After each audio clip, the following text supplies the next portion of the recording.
Welcome, time travelers, to Debtors in Time, an Echoes of Chaos adventure. I'm your keeper of time, Drama VT, and joining me is James's Jams as Ryan's son, Deputy Doughboy as Tucker Ridley, and codename Sapling as Alaina Hayes. The year is 4037, and paranoid ruler Dr. Thorne sends individuals indebted to him back in time, tasking them to plunder the past for valuable items in order to pay off their debts. Join our players on an epic journey as they navigate the complexities of time travel, attempting to successfully retrieve the required items and settle their debts. The stakes are high, and the consequences for their future hang in the balance. Will they emerge victorious, or will their actions reshape the course of history? All will be revealed in our adventure of Debtors in Time. So you guys are walking through the portal, the tunnel that you walked through in the beginning to get to Japan. Rouse is ahead and he's sort of playing with his the timepiece on his wrist, and you guys are walking through, following behind. It's a bit of a long tunnel, but like you can sort of see the white at the end of it. Is there anything you guys would sort of say to each other or talk to each other about after that? So we saw that happen. Yeah, we did. So what happened? That Psycho guy, he got fucking shot down. That was his fault, not my fault. What? I feel like it was your fault. He made the choice to go down there. You didn't have to eat my weapons. But you kind of goaded him into it. That's not how I remember it. Okay. Already don't like you. I see that run. That was amazing. Sure, buddy. Let's just go move on to the next point and get this over with, please. So Ryan is in possession of a sword, so just remember that you've got it. And the sword, thank you very much. The last sword, if you will. Who are you talking to? Oh, you guys are here. Nobody. Alright, so as you guys are speaking, Rouse turns to you all and says, "We're coming up on the next..." Oh good. The translator thing's working now. I can sound like my real self. We're coming up to the next area. It says here that you need to collect some kind of frock or dress. Yes. And he like shows you a picture of a dress. It's very full, very frilly. It's, you know, it's what you would have expected to see in the period for those that knew what was in and during the period. Okay, well, let's try get this one with less distraction. I just turn and look at Ryan. What? And as you guys walk through walk towards the light of the tunnel, the ground below you starts to smooth out. From what you would know about the Rococo period is in a small town in France, the stone and the groundwork would normally be cobble, but for some reason, you're noticing that it's quite smooth. As the buildings come into view, they are gorgeous pastel buildings with intricate stonework. You're seeing a lot of gold decorations on these buildings. How do you feel walking through and coming into this new area? I am already immediately suspicious. Just alright. Buildings look normal. I don't know about this pathway. Why is it smooth? I'm thinking the same thing. Like, what I know, this is not what I know. This is weird. Something's weird. Ryan, what did you do? I just got here with you guys. What would I have done? What did you do? As the white of the tunnel becomes blue sky, you look at the scene in front of you, and it's a busy little town. There are people walking, there are people running, and they're not running upright. I am immediately looking over to Ryan and I'm gonna grab him by his little greasy fucking kimono shit, whatever, some cheap ass fucking AliExpress type kimono. I was just like, what did you fucking do? I don't know, but this is awesome. What you would normally see in a horse-drawn carriage is the carriage is still there, but the carriage isn't what you would expect. It's not boxy. It's more like a teardrop on its side, so it's very aerodynamic, if you will. And it's being pulled by people who are leaning forward with their arms behind their backs. I'm like clutching my head right now, like, oh my god! It's awesome. Tucker is twitching and just like, I'm gonna kill him. I'm gonna kill him. I hate him. Ah! Ryan just has the biggest smirk on his face. As you take it in, you can see the people are wearing what looked like the dress that you saw in the photo that Rouse showed you, except these outfits, particularly, let's say, the dresses, are angular. So they're flat in the front, and they are sort of angled, and they come out to like a point behind them. It's like they're boned to look almost like triangles coming from behind them.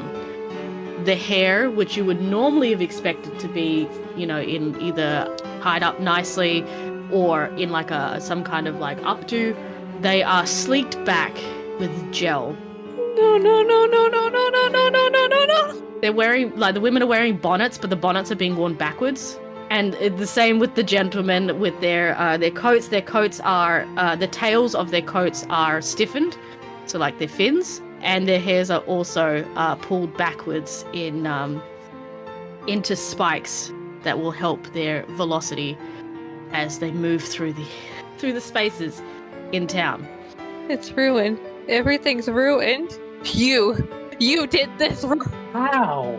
I'm like, look, you with the stupid ass run that you had to fucking use, and now my beautiful Rococo era is ruined. I think you're being little Rococo puffs right now, okay? This is amazing. Stop mentioning things that aren't from our time. Stop. You know nothing of the past, and now you fucked it up. I'm going to kill you. Yeah, but now I'm hungry because I just fought at Cocoa Puffs. You're always hungry. Yeah, I'm poor. I'm always hungry. Expect. You know what? We can solve that right now by just cutting out your jugular. So now you don't have to worry about eating anymore. That's entirely rude. Calm down. Obviously. Calm. No, you're not. You just threatened my life. You're not calm. You just chill. You need to chill. You want me to calm down.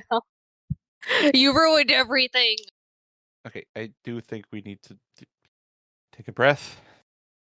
As hard as it is right now, we've got to figure out what we're here to get. Well, I mean, we know what we're here to get. We've got to find it. And just get this out of the way. How can we find it when this dress looks nothing like what they're wearing out there? Well, at least we know what we're looking for, and it will stand out more than everybody else does. First place I would recommend looking would be somewhere that would hold items of old. Maybe. Museum? There you go. You do have a brain in there. Thanks, museum guy. My dreams. My dreams are ruined. All I wanted in life was to live. All I wanted in life was to just to live my dream of lavishly living like a princess. And now it's ruined. But now you can look like an awesome princess. And if things keep going as bad as they are, you can live out your dreams of being a mad queen and have him killed. But we have stuff we have to get done. As you guys are having this kind of outburst, this gentleman walks up to you. He's wearing a navy uniform, and all his facial hair he's got like a beard, and he had a beard. He has a beard, and a mustache is kind of just like gelled to his face. So like there's no like stray hairs coming out anywhere. He's wearing a hat, and he's like, "Hey, hello. What's going on here? There seems to be a bit of a commotion." Oh, nothing to be concerned about. We just had a little disagreement, but we are smoothing things over. And he kind of like raises his hand, and you sort of see a contraption on his arm. And he's like, "You guys look like you are from out of town. What is your business here?" Well, you see, I'm a bit of a fashion designer, and I was kind of looking for some inspiration from maybe some like older clothes, something similar to how this looks, and I like show him the picture of the dress. I have an idea on where you can look. However, you seem to be traveling with one of those, and he points his hand at Ryan-san. We're not happy about it either. I'm sorry, I'm a little bit out of the loop. Could you explain a bit more to me? One of those religions that have come from other places. They cause havoc in the town, and he looks like one of them. I assure you that he is 100% under control and won't be causing any havoc under our watch. And as you say that, a group of young people dressed unfortunately similar to Ryan-san kind of like Naruto run through the middle of the town in formation, knocking things over, knocking people over. He's like, I see them! You've brought them here! And like, sort of constables start coming out, and they're also Naruto running after these children. Right, I am right. Sir, I promise we did not bring them. Our friend here is just a little different, but I assure you, he is not like that. That's what I say out loud. In my head, I'm thinking, if he fucks this up again, this is gonna be awful. I'm just trying my best to keep a calm demeanor.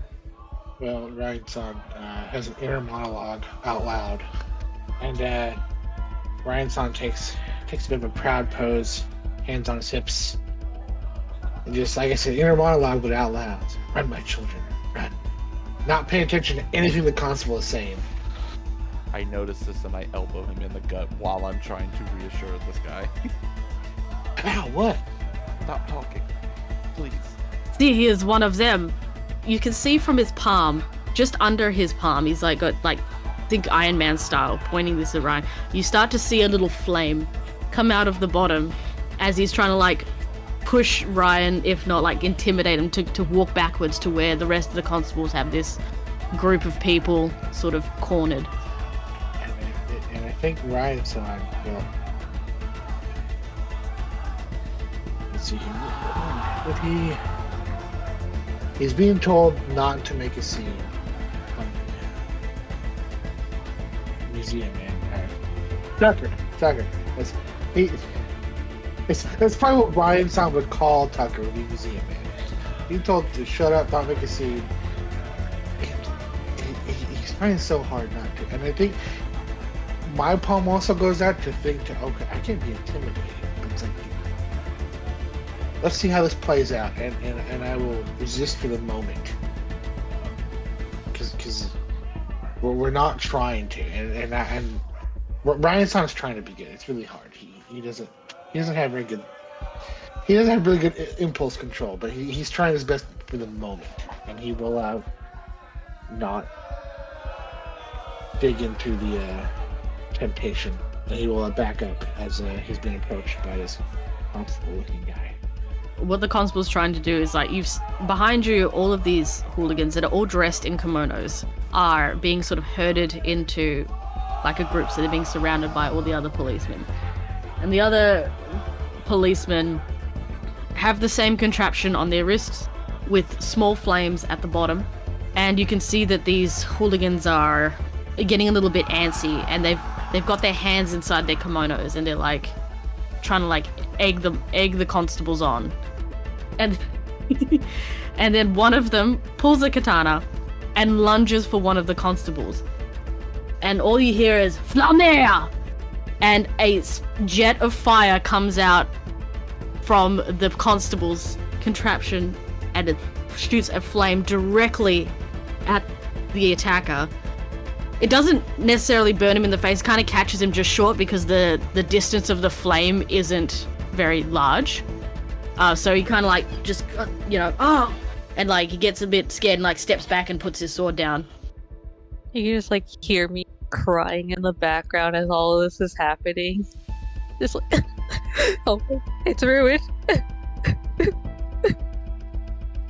Why? And I'm hearing you cry. Now it's hard, Storm, because there's this cool shit going on, but there's a possible damsel in distress behind him. Remember, Renaissance an idiot. He thinks you're in trouble. You're not in trouble, but he doesn't know that. He doesn't realize that he's the one in trouble. Exactly. He starts up. Milady, how can we help you? What can we do to ease you off this? You lay a finger on me, I will slit your throat. Duly noted. So the constable grabs Ryan by the shoulder and kind of like shoves him into where the rest of the group is and goes, "We have the leader!" Because you look like the oldest one out of the group, so they're just going to assume that you're their leader. And it doesn't help that you were also monologuing out loud, "Run, my children." Well, what's funny is, oddly enough, I'm probably close to their age, but that has not been typed to me, nor my habits. As you look at the group, you find that they might be close to your age, they're also close to your size. Kind of what is about to happen. So Ryan's son will just look at you two, say, "Flee!" And then he will draw his katana and, "My children, attack!" And he will run at the constables to distract. He thinks he's helping you by causing a scene. So, okay, let's do a dice roll then, shall we? Oh my god. What is your goal in doing this, Ryan? Ryan thinks that they're looking to get away from all this tobacco going on, even though he's the cause of it. And so maybe if everything is focused on him, they can just melt away. And so he's like, "Well, I've got people following me anyway. I might as well be a leader." The best leader in history. Alrighty, so you got your light die. Yes, light die, dark die. But if any more, I can grab more. You're not using any of your enhancements, so that's fine. Does anybody have a devil's bargain for our Ryan-san? For another light die? So, for example, you successfully lead the constables... Actually, no, I'll give you this devil bargain. You successfully lead the constables away as a distraction like you intended. However, you drop the last samurai sword. I think you find someone to take that devil's bargain. Alrighty, so 2 light dies and a dark die. Let's see here. On the light die, I got a 2 and a 1, and then I got a 2. Dark die. So it's a tie between the light and the dark die, but the dark die wins that. The dark die means we get a ripple. And I think we're up to 3 ripples at the moment. Yeah, it's probably all caused by me. They are all caused by you, just saying. But yeah, there's a ripple. And you fail, and things get worse. Okay.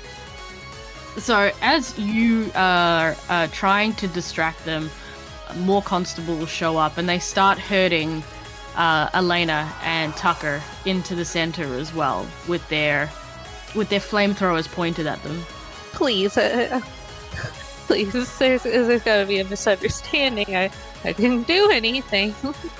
They were seen together. They must be part of the cause. I just ended up being a part of this against my own will. If I make it through this, Brian, I'm going to kill you. Coach needs to run.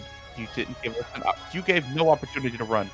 And also, time out. I lost my sword.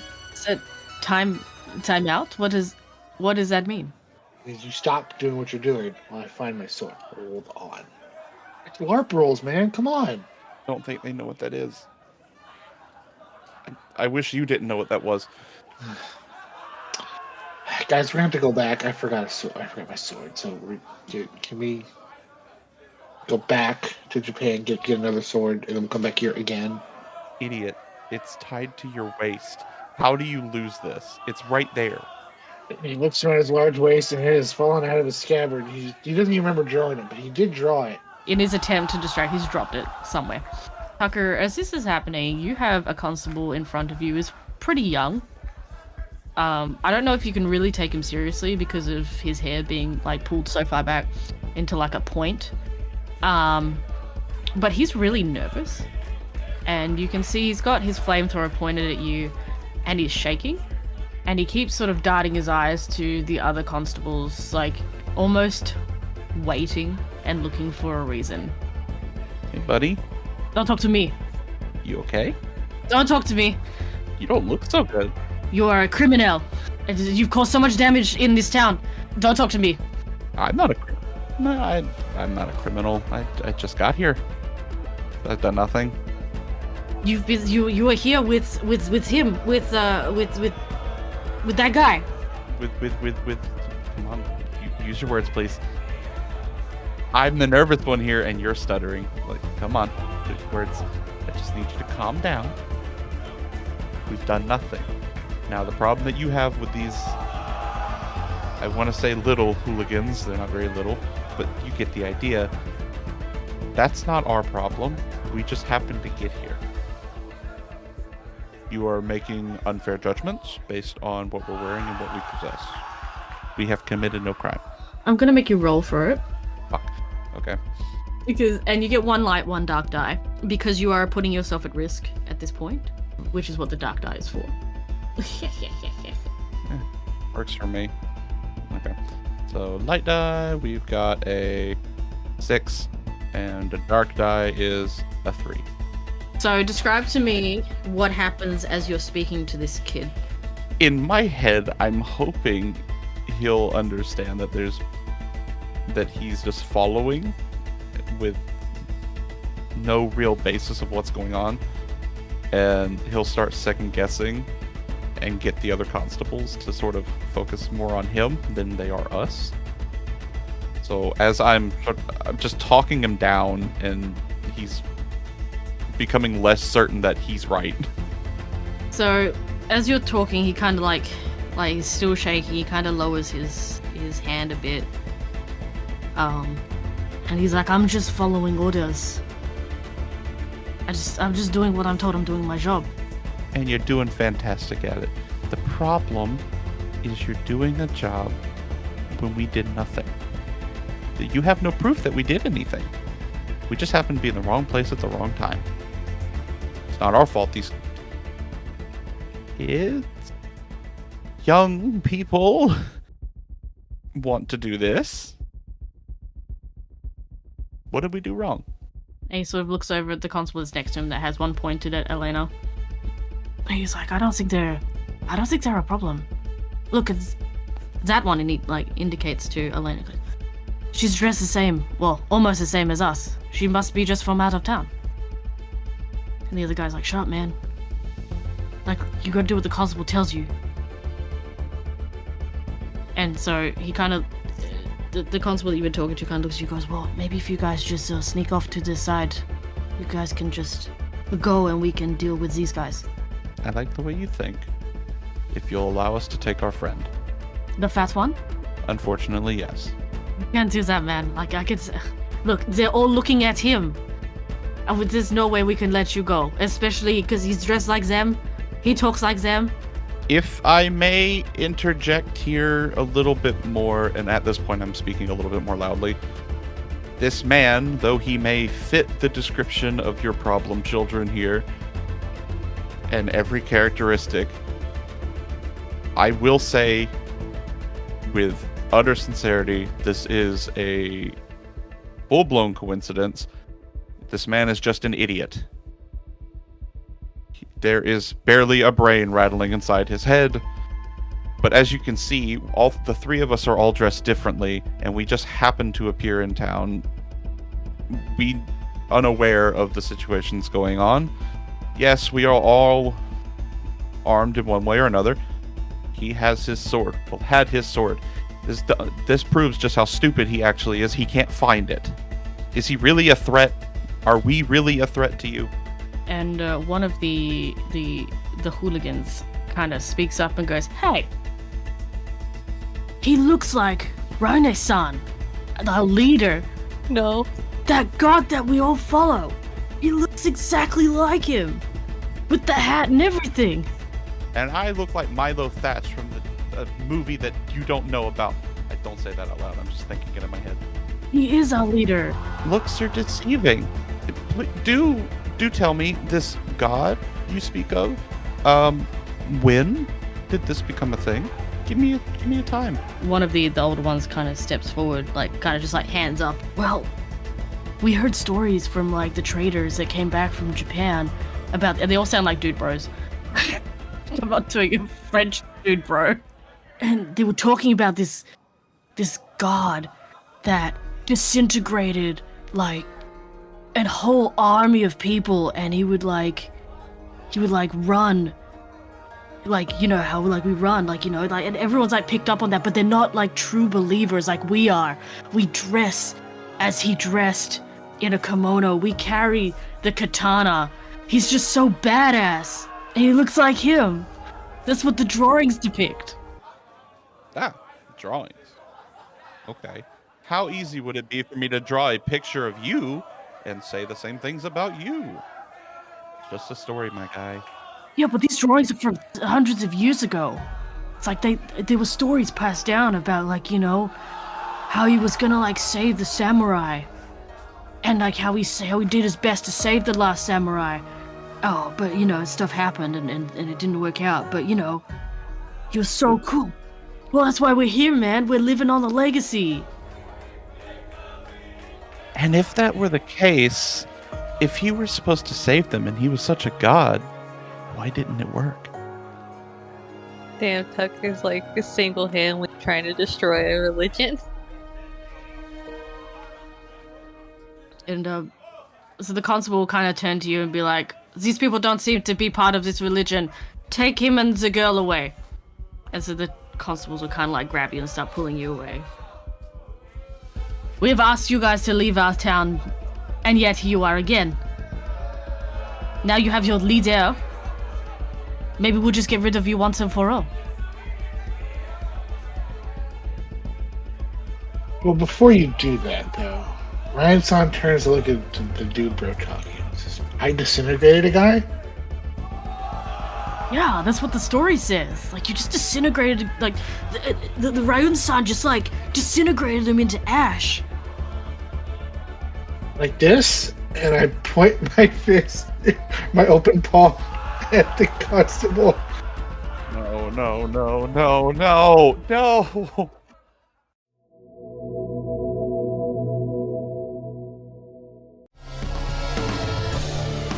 Night has fallen, the moon is full, and we're inviting you to listen to Canada by Night, a podcast where professional improvisers play Vampire the Masquerade. Detective-turned-vampire Everett Fry accidentally becomes the sheriff of New Haven, an experimental town where they're testing if vampires and humans can coexist. Stuck leading a ragtag group of officers, the Brujah bounty hunter Val, the Gangrel news reporter Evangeline, and the Tremere blood witch Doris. Can Everett keep the town running? Or will everyone end up liquidated by the Vampire Council of Canada? Trending on global fiction charts and produced by Dum Dums and Dice, whose podcast Dum Dums and Dragons ranked number 2 of all fiction podcasts in America. Listen now to find out why Canada by Night has been downloaded more than 500,000 times. Canada by Night. It's Interview with the Vampire, if it had all the characters from Parks and Rec in it.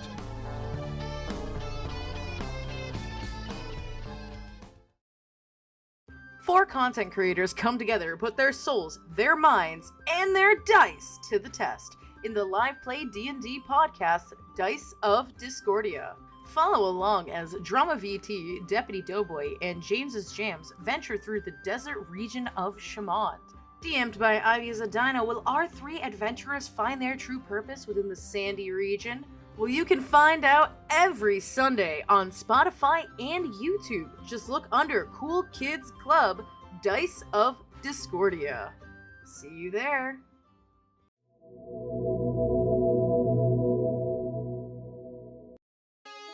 And I will say, Kami Kami Ha, but I won't. See, you guys think I sound stupid, but I will not actually activate the heat blast.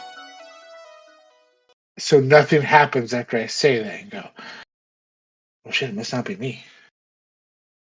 So you guys got this all wrong. I don't know, man. You look exactly like the drawings and the stories.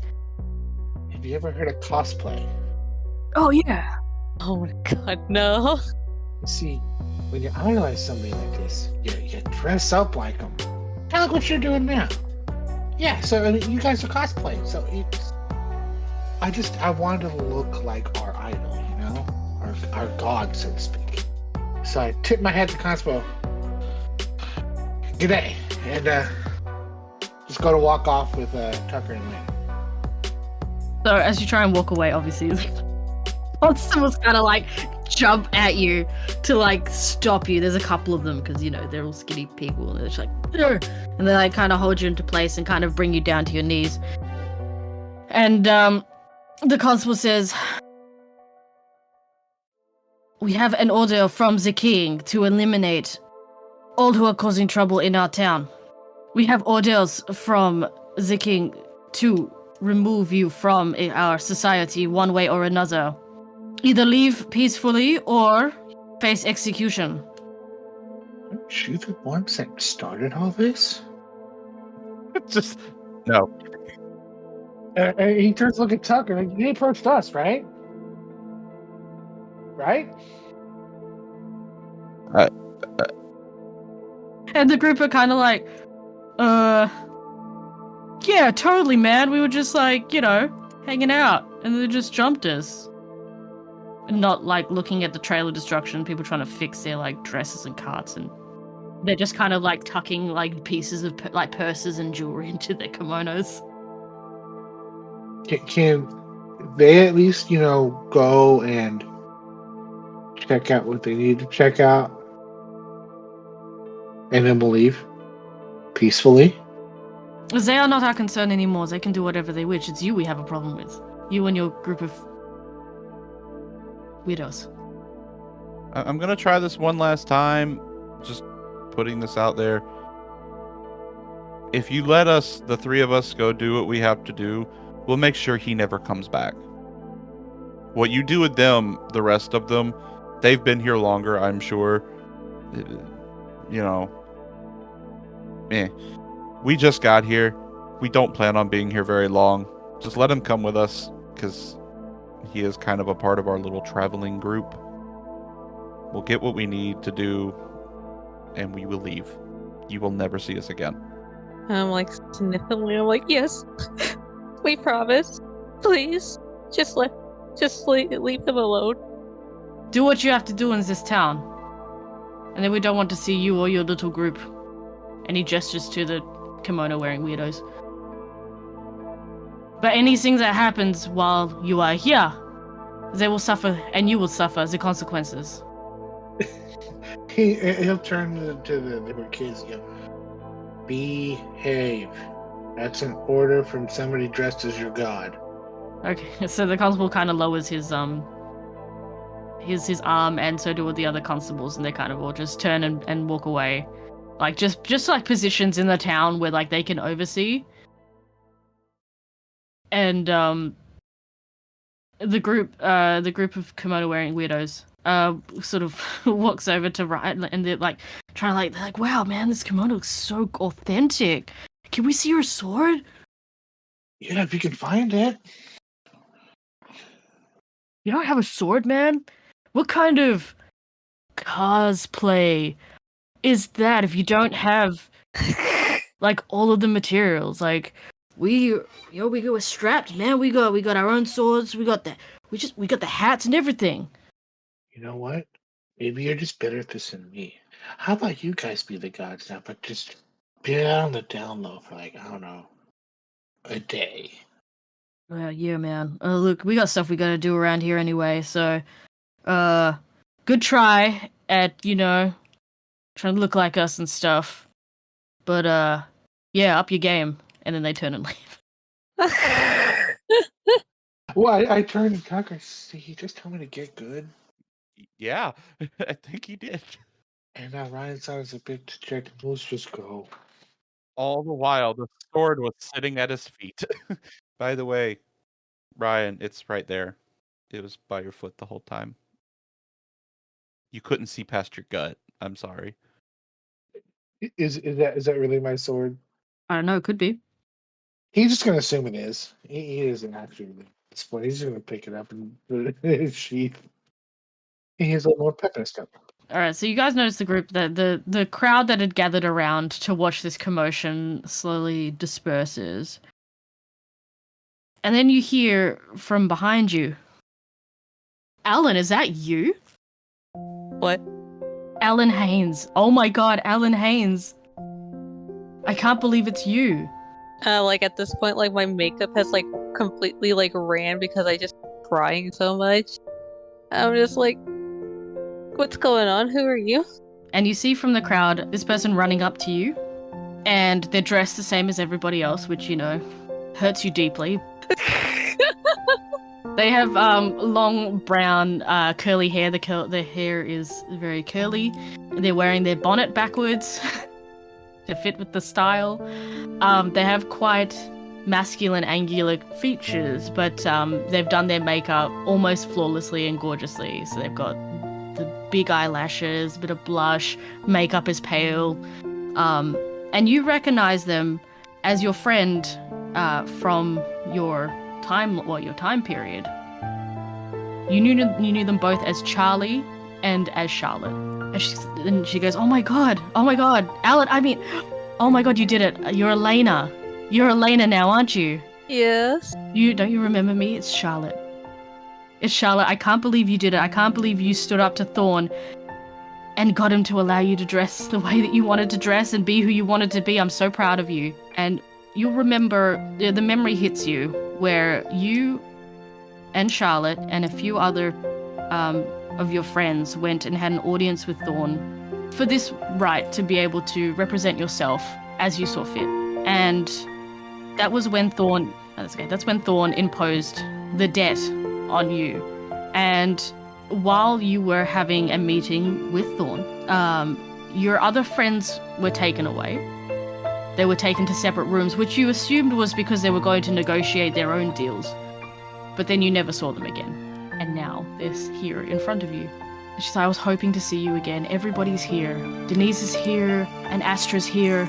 I can't believe you're here. I knew they sent word that you were coming, but I wasn't sure it was going to be today. Oh my god, I can't believe it.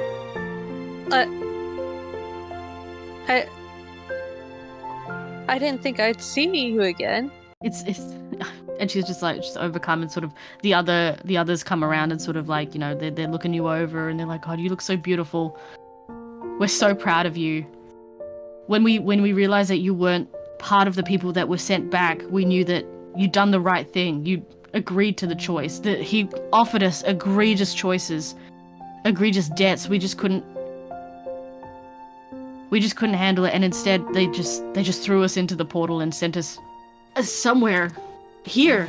And he thinks that he did us a disservice by sending us here, but Alaina, you'll love it here. We can be free. We can be ourselves. To be honest, fashion here is a little different than what it's supposed to be.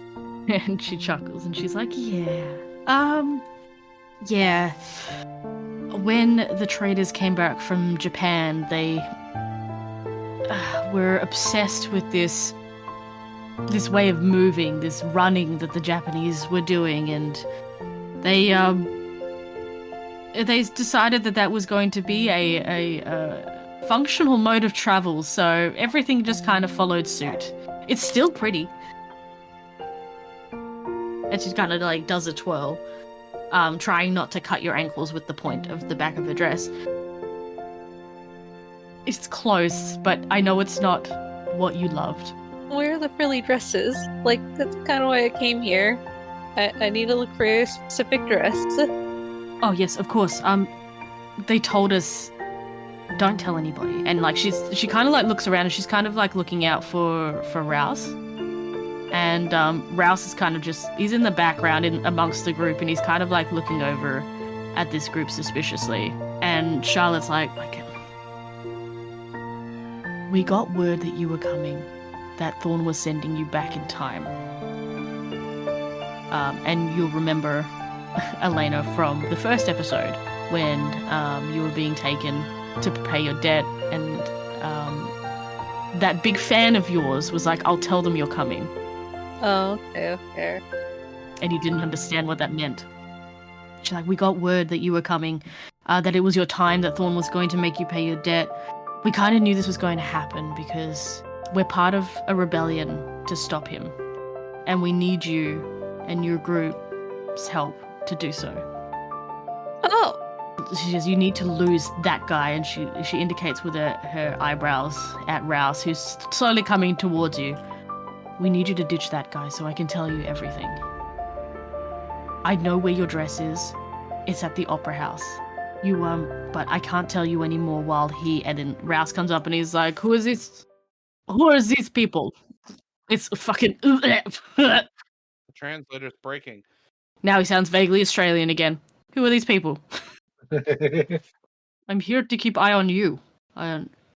You've got a mission, a purpose, and you're lagging behind. Yeah, well, to be honest, like, you're kind of like really like micromanagers. You know, it's not as effective as it out to be.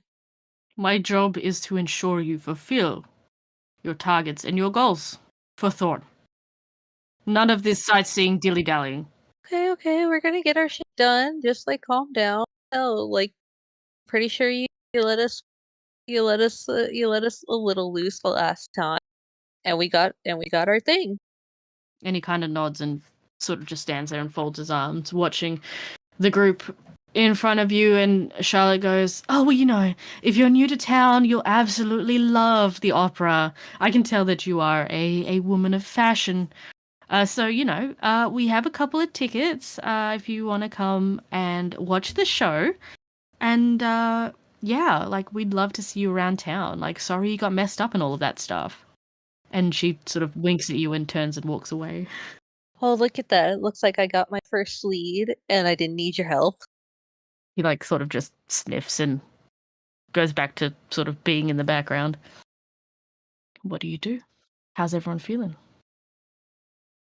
In my mind, I am basically like, yeah, I'll go with this for now. Ditch Rouse, go to the Opera House. How are you going to ditch him? That's the question. Oh, I'm pretty sure, like, if I kept talking enough, like, he'll like eventually like get off my back. Doubt it. Doubt. Do you relay the information to Tucker and Ryan? Yeah, I kind of whisper over them, like, we need to get rid of him, and we need to go to the Opera House. Prompt. Okay. Well, I guess let's make our way to the Opera House then. We need to keep his eyes off of him. He's not going to leave us alone. So you two are going to help me distract him. And how do you plan on us doing that? Well, honestly, you two have been able to cause enough commotions already, so I'm pretty sure this is going to be something to be able to do again. Firstly, rude. I've done nothing, but fair. All right, Ryan, do you want to be useful for a little bit? And Ryan will just look at Tucker and go, hold on, milady, are you saying that right now you actually are a damsel in distress and you need help? I'm like doing like a very loud sigh. Yes, I am a damsel in distress and I need help. And then Ryan sounds go, yes, I've got this. When do you need me to do this? I need Rouse distracted so I can sneak away to the Opera House. And if y'all can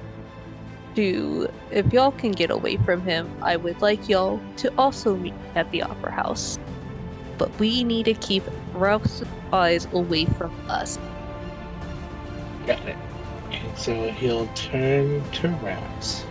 And yeah, Rouse, Yes. have you ever tried Naruto running? No, I think you'd be really good at it. I don't plan to. It's stupid and childish and makes people look like fools. Hate that you're not wrong. Yeah, but it frees you. It frees you. It's something about it. Also, it's a really good exercise. I don't know why you are stalling for time. It frees you? It frees you, really. That's what we're going with here? Rouse, you have to understand this guy's an idiot, right? Oh, don't worry, I know. And there's a whisper, I go, you're not helping, man. Did you see the lady needs our help? I'm trying. I grab him by the scruff of his neck and whisper in his ear, I'm trying to start a thing between the three of us so he doesn't pay attention to her leaving, you fucking idiot. Alright, I'm gonna try something, and I need you to hold me back. Gonna be kind of hard to hold you, but sure. And on that note, Ryan-san will try to kick Rouse in the junk. Whoa, hey, okay. No, no, no. No, no, no, no. No, no, no. Alaina, run! Go! Please! Thing is, we have to roll to see if he succeeds in kicking Rouse in the nuts. You see? God, I hope he does. I don't have any... Is there a devil's bargain involved, or can I even think of one myself? Ooh, I have one. If you successfully kick him, one of the constables notices and comes to intervene. I could go for that. Alright. Two light, one dark. Here we go! Oh, that's a 6 on a light and a 5 on the dark. Nice. So you succeed in kicking Rouse in the groin.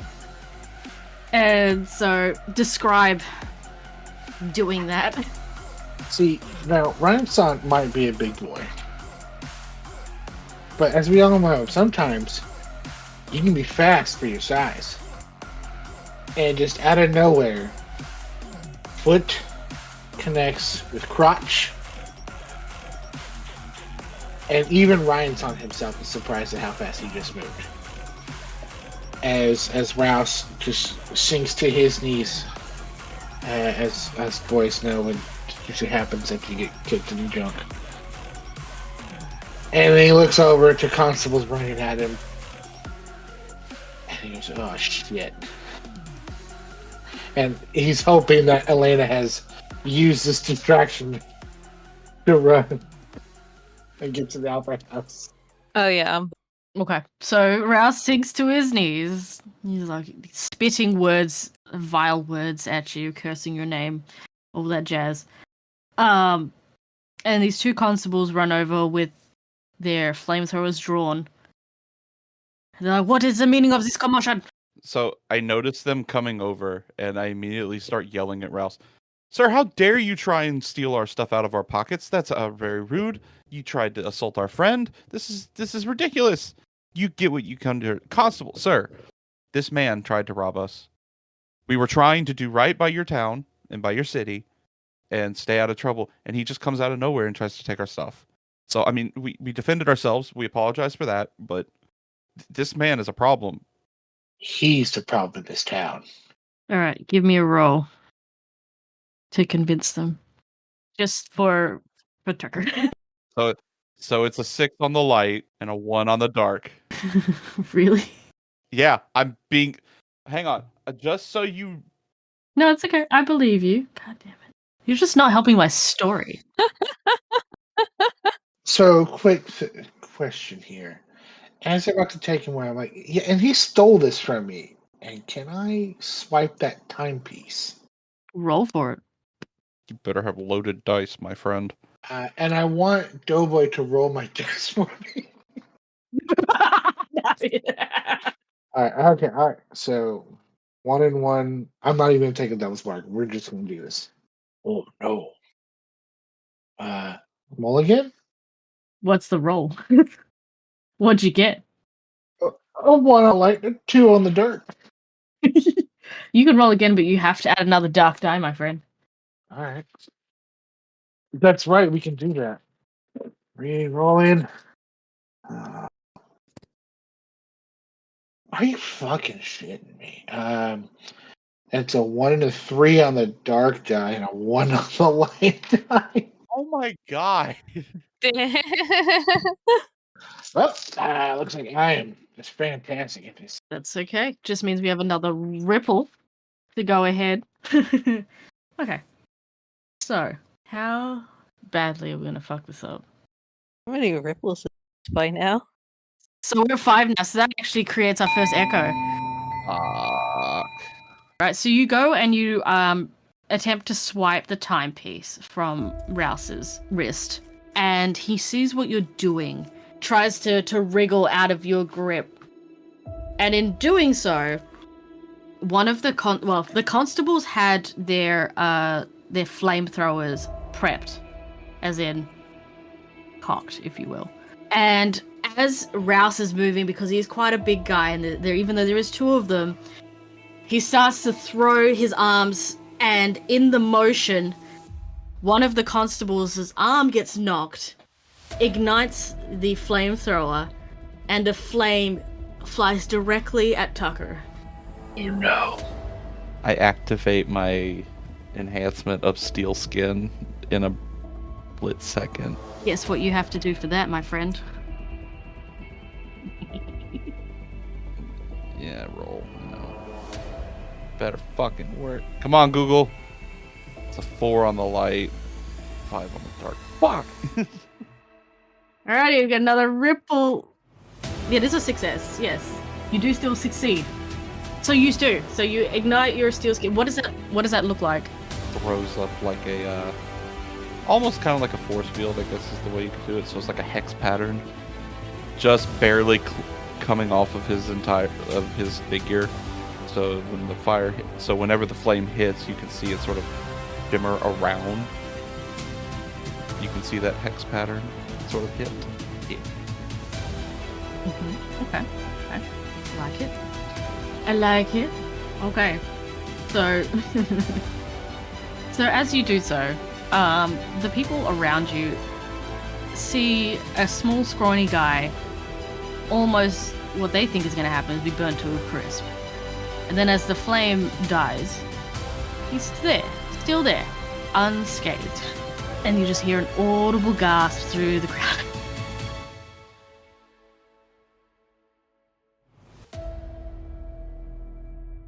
You must have missed. Debtors in Time uses the Echoes of Chaos system, created by Tom McGee. You can find him on Twitter @McGeeTD. If you've enjoyed our story thus far, please consider following us on Spotify, Apple Music, and YouTube. Please give us a like, a rate, and a comment. If you would like to hear our other shows, like Dice of Discordia, and shows from Drama Does TTRPG, please find them all on our card. That's coolkidsclub.card.co. Cool Kids, COOLKIDSCLUB.card, CARD.co. You can find me on Twitter @drama_BT. You can find Deputy Doughboy @BoyDeputy, BOIDEPUTY. You can find James @James'sJams, and you can find Codename Sapling @Codename Sapling. Consider joining our Patreon for just $1 for exclusive sneak peeks and behind-the-scenes content. As well as a thank you, we would like to thank our elite club members.